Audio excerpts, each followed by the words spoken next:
సంవత్సరాల అనుభవం ఆంధ్ర, తెలంగాణ, కర్ణాటక, తమిళనాడులో లక్షల మంది నమ్మకమైన కస్టమర్ల సంతోషాలకు నిలయమైన మీ నివాసానికి అందమైన చిరునామా. ఇప్పుడు మా బాయ్ మీకు కాఫీ ఇచ్చినాక అంటున్నారు, కోట శ్రీనివాసరావు గారు ఇప్పుడు మళ్ళీ హెల్త్ బాగుంది అనుకుంటా sir, but tip top ready అయ్యి వచ్చారండి. ఇప్పుడు ఆయన వాళ్ళ తమ్ముడు కోట శంకర్రావు గారు అంటే లేదు సార్ ఆయనే సార్, నేను మీతో మాట్లాడేటప్పుడు నేను విన్నాను కదా వాయిస్ కూడా అని అంటున్నాడు. భయాలు ఎక్కువ ఉండేది పూర్వం. ఏంటంటే ఫ్యామిలీ పరంగా కూడా కాస్త ఏదో హాయిగా ఉన్నాడు, ఆ సినిమా రంగంలోకి వెళ్ళి ఆ వ్యామోహంలో పడి పాడిపోతాడేమో భయం, ఎంకరేజ్మెంట్ తక్కువ. ఎక్కువ అమ్మాయిలతో తిరుగుతారన్న భయం ఉండేది అప్పుడు కదా. అది ఈజీగా ఇప్పుడు అన్నిట్లోనూ ఉందండి చెడిపోవడం, క్యారెక్టర్ లేకపోవడం. ఇక్కడ ఏంటి అవకాశాలు ఎక్కువ, కాస్త తప్పు చేసినా కూడా ఎక్స్పోజర్ అయిపోదు, బయట తెలిసిపోతుంది.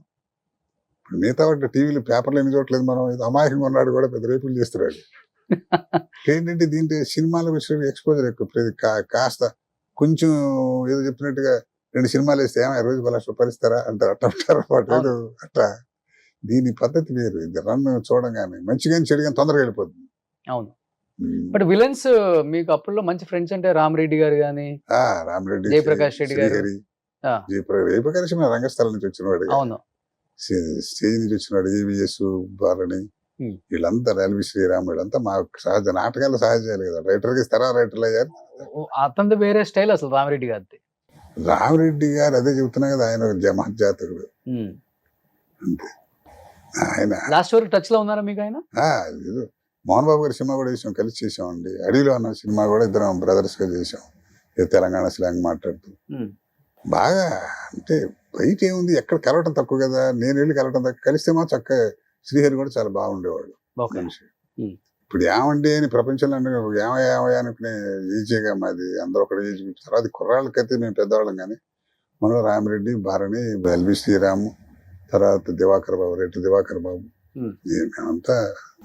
ఎందుకు సార్ రామిరెడ్డి గారు చనిపోయింది తెలియదు ఎవరికి అసలు, ఆయన చనిపోయిన క్యాన్సర్ అన్నారు మరి. ఓకే, ఏంటో మరి మంచి ఆరోగ్యవంతులు. మరి ఆయన శ్రీహరి మాత్రం ఏంటండి, అది అసలు ఎట్లాంటి బాడీ అవుతుంది. షాకింగ్ న్యూస్ అందరికీ. ఏవో బ్యాడ్ ఆరోగ్యం. వాళ్ళ ఫ్యామిలీ ఇక్కడే ఉంటున్నారా, రామరెడ్డి గారి ఫ్యామిలీ? వివరాలు తెలియదు నాకు అసలు.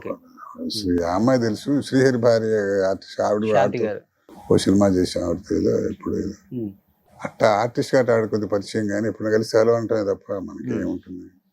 సో అప్పుడులో మీరు అందరూ మంచిగా కూర్చొని అదేం లేదులేండి. అంటే ఇప్పుడు అసలు ఇది వరకు ఆ రిలేషన్ ఉండేదండి. పలానా వాడు ఆ ఊరి నుంచి వచ్చాడు, వాడికి అది ఇబ్బందులు ఉన్నాడు, పర్వాలేదు అని గోపాలరావు గారు అంటాడు కూడా, జాగ్రత్త అండి అయ్యా, జాగ్రత్తగా ఉండండి, డబ్బులు అట్టా సలహాలు ఇవ్వటం. ఇప్పుడు అసలు రంగు దుర్చుకున్న తర్వాత అసలు 5 నిమిషాలు ఎవడు ఉండట్లా. పైగా ఇప్పుడు అంటే మనకు కొంత ఏజ్ గ్యాప్ కూడా వస్తుంది. ఇప్పుడు కుర్రాళ్ళు అన్నారు అనుకోండి, మన కలుద్దాన కూర్చోండి శంకరావు పెద్ద ఆయన తోసేస్తారు తప్ప కలవం కాదు, ఏజ్ గ్యాప్ కొంత ఉంటుంది. ఇద్దరు సామూహికంగా కూర్చోటాలు, మాట్లాడుకోవటాలు ఇప్పుడు ఎవరికి పోతాయి కదా, ఎవడు కావాలి. అందరూ ఒక చెట్టు కింద కూర్చొని తినేవాళ్ళు. అప్పుడు ఈ కార్వాన్లు వచ్చిన తర్వాత అసలు పోయింది. ఎవరికైనా షార్ట్ యాక్సిడెంట్ దాంట్లో కూర్చోటాయి కదా, ఇద్దరికంటే అందరూ చోట పడుండేవాళ్ళు, ప్యాకాడే బ్యాచ్ మాటలు చెప్పేవాళ్ళు. ఇప్పుడు అసలు అదేంటో అంతా పోయింది సార్, కల్చర్ మారిపోయింది. మంచి భోజన ప్రియులా మీరు కూడా? బాగా విపరీతం. అన్నయ్య మీరిద్దరు? పెద్ద బ్రదర్ అసలు మా ఫాదర్ అంతే. మెయిన్ అసలు ముందు జీవితంలో ప్రాధాన్యత పోయి తర్వాత మిగతావన్నీ. ఓకే, కృష్ణారామ అనుకోవడం ఏదంతా. సుమన్ టీవీలో మీ పర్సనల్ అండ్ బిజినెస్ ప్రమోషన్స్ కోసం కింది నెంబర్కి కాంటాక్ట్ చేయండి.